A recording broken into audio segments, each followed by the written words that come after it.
What's going on, guys? Welcome to the channel.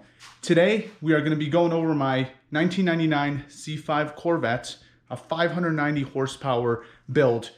I'll be going through all the performance parts that were put onto this car to make that kind of power, and most importantly, we'll be going over the prices. That way, if you were to replicate this build, you know exactly how much it would cost you.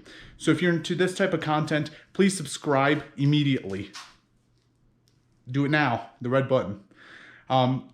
Also, behind me here, you see we have some other performance parts that I will be talking about a little bit later on the video and what role they play onto this build.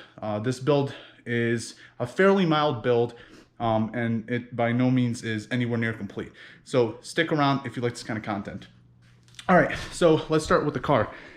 The car is a 1999 Chevy Corvette base model. I got the car basically stock, with the exception of headers and exhaust, which ultimately I replaced the exhaust anyway. But other than that, the car was bought completely stock. Everything that you see on the car was done by myself with the exception of a tune. So with that said, let's take a look under the hood.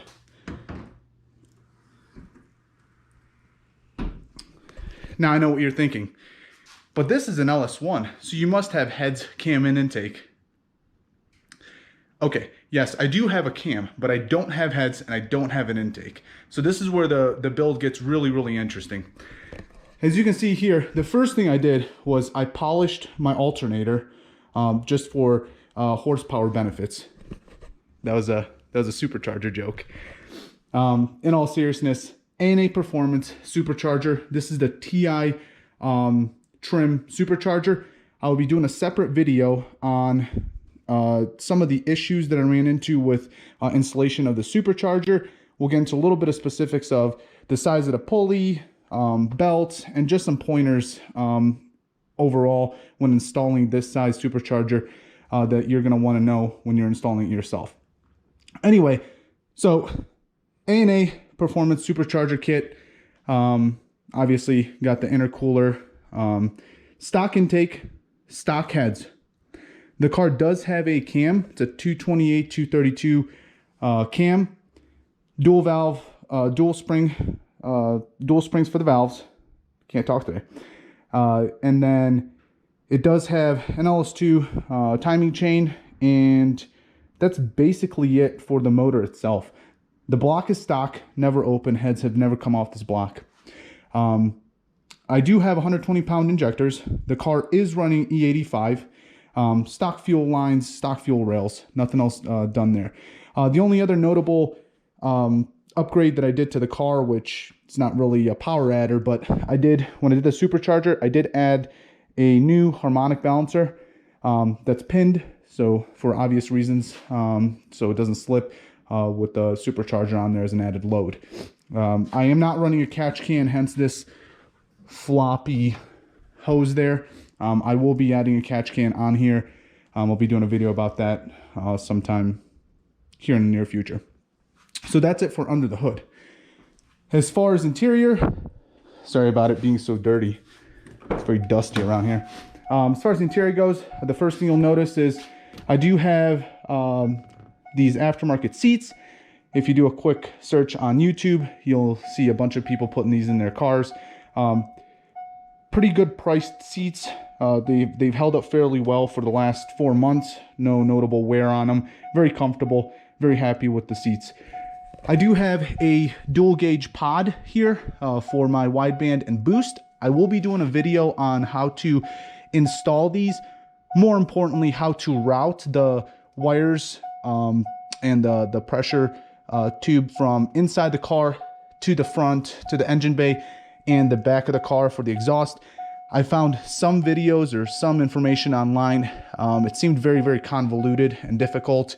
I think I found a fairly easy way to doing that. So if you want to see that content, please make sure that you're sticking around the channel and look out for it. I will be making that very soon. One more thing to note, if you are getting this dual pod A-pillar, do not sell your original A-pillar. This is only a sleeve that actually goes over your A-pillar, so don't sell yours in anticipation to basically just replacing with this, because it is not an A-pillar itself. It's actually just a sleeve. Looks pretty good though. Anyway, I do have the push button start, and I do have a Hurst short throw shifter on there. Stock clutch, nothing else noteworthy in here. I do have, as you can see back there, I do have a fire extinguisher. In all seriousness, guys, if you are doing any kind of performance mods on your car, make sure you have a fire extinguisher. It's a very, very cheap way to ensure that your prized possession and project does not burn onto the ground. If you've ever had the unfortunate circumstance where your car caught on fire, such as myself, it's an awful experience. Never wish it upon anybody. You feel very helpless without one of those. So please make sure you get one if you're upgrading your car. Anyway, let's get to the wheels. So the rear wheels are Jegs SSR spike wheels, I believe. Running Mickey Thompson 305 45 17 tires. Never broke them loose. They do pretty good, and they fill up the wheel well. Pretty nice. Stick out maybe half an inch. Doesn't look too ridiculous on the car, but it looks pretty aggressive. And then back here,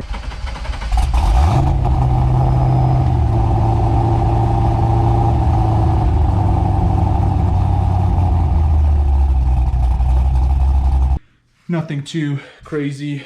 I do have neighbors, so I don't want to necessarily wake them up every single time I start the car, but it is somewhat notable of an exhaust. The front wheels are the wheels that came on the car when I bought them. I do have the matching set of rear wheels. As you can see here, I don't know what kind of wheels they are, but they look nice at least. All right. So with that said, the parts behind me, let's get into what we're going to be making some videos here shortly on.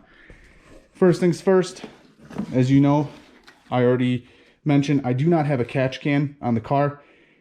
Here we have an eBay cheap catch can that I bought that I'll be installing. I'll be doing a video on this, as mentioned before. It will be a little bit different, as a lot of the videos I saw where the installation of the catch can is shown, they do not have a supercharger.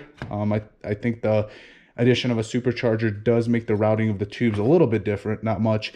Anyway, I'll be doing a video in case you guys are wanting to see that. So there's that. There'll be a separate video on that. I know what you're thinking. Wow, a fast LS intake. You're halfway there. You got the cam, you got the intake. All you need is heads. No, but it is an LS6 intake.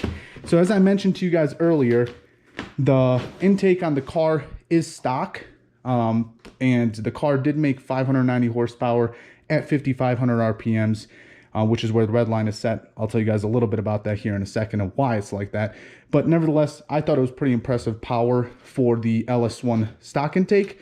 Obviously, as everybody knows, LS6 intakes do make a little bit of a difference as far as horsepower goes. I got this locally here from a young man who upgraded his intake. So if you're watching this, shout outs to you. Anyway, I do have this throttle body that came with the intake that is ported. I don't know if that's going to make a difference or not. And then I have the 4-corner steam line. I don't know what the horsepower gains are going to be, but I will have a dyno graph for what I currently make and what it's going to make with this intake on there, as I'll be going back on the dyno in about 2 to 3 weeks. So please be on the lookout for that video. That's going to be pretty interesting. Let me know in the comment section what you guys think this upgrade will make. I've heard anywhere between 10 and 15 horsepower. Obviously, I'll have objective evidence of what exactly I make. And then lastly, we have Racetronics dual pump setup. So the car currently is running a 340 liter per hour TRE performance fuel pump.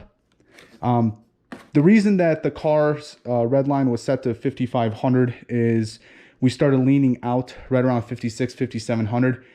And the thought is that we are running out of fuel, as I am running 85, and we don't believe that the fuel pump that's currently there is sending enough fuel.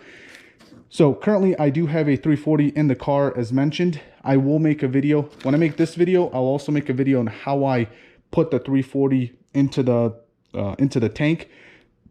The harness is plug and play. However, getting the actual fuel pump into the car is not. You do have to modify the bucket. I'll show you guys that on the video in case you want to do that yourself as well. It's proven, making close to 600 to the wheels with that pump. I'm sure you could do a little more on pump gas.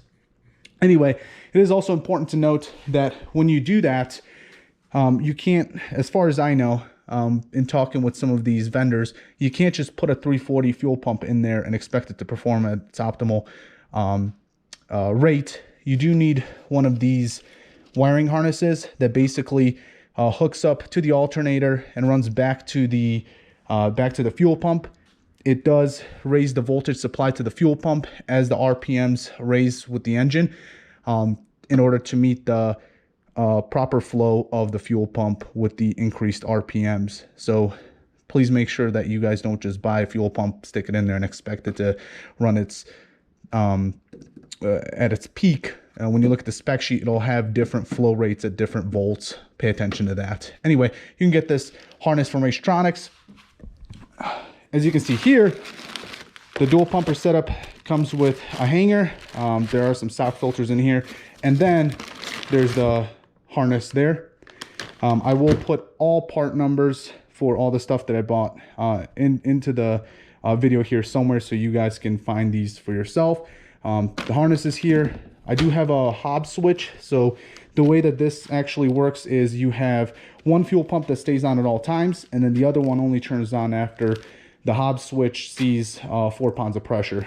I'll walk you guys a little bit through how I figured out that I needed a 4 PSI Hobb switch versus a 7 PSI Hobb switch. So this is going to be a separate video in itself, as it is a lot of content. So that's basically it. If you guys have any questions, comments, please drop them below. I do want to make this channel very, very transparent in how much all this stuff costs. Obviously, I'm doing all the labor, so if you are doing the cost analysis, make sure you factor that in. If you can't do the cost, or if you can't do the labor yourself, obviously it's going to cost you more.